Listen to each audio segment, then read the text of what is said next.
আসসালামু আলাইকুম প্রিয় বন্ধুরা। এই গরমে লাউ দিয়ে চিংড়ি মাছ খেতে অসাধারণ লাগে। তো আমি চিংড়ি মাছগুলা ডিপে রেখে দিয়েছিলাম, এনে কবে লাউ আনবো আর রান্না করবো। অবশেষে লাউটা আমি কিনে নিয়ে আসলাম আর চিংড়ি মাছগুলো বের করে নিলাম, সাথে একটা টমেটো নিলাম। এখন আমি এগুলাকে কেটে ধুয়ে নিব। আসলে হয় কি, গরমের দিন আমার লাউয়ের তরকারি খেতে খুবই ভালো লাগে। কার কেমন লাগে আমি জানি না, তবে আমার খেতে খুবই ভালো লাগে। আর হচ্ছে, আমি যেভাবে রান্নাগুলো করবো এভাবে একটু আপনারা প্রসেসগুলো দেখে নেবেন, দেখে এভাবে রান্না করলে অনেক ভালো লাগে।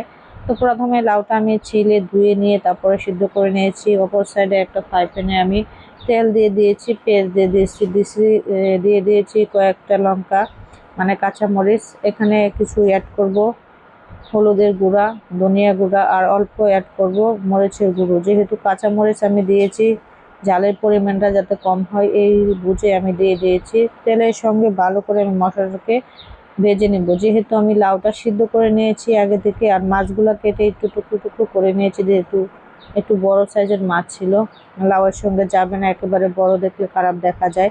তাই পিস পিস করে নিয়ে বন্ধুরা দেখেন একটা মাছটা কষিয়ে নিলাম ভালো করে, যাতে করে তেলের মধ্যে ভাজা ভাজা এবং কষা হয়ে যায়।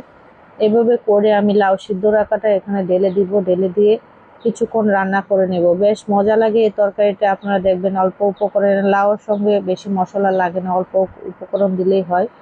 তো আপনারা এভাবে গরমের দিনে লাউ দিয়ে চিংড়ি মাছ রান্না করে খাবেন।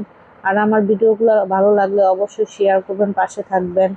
আর বেশি বেশি ভালোবাসা দিয়ে পাশে থাকবেন আপনারা। অবশ্যই রান্নাটা আমার হয়ে গেছে, লাউ চিংড়ি কাঁচামরিচ, দেখতে অসাধারণ হয়েছে, খেতেও অনেক মজা হয়েছে।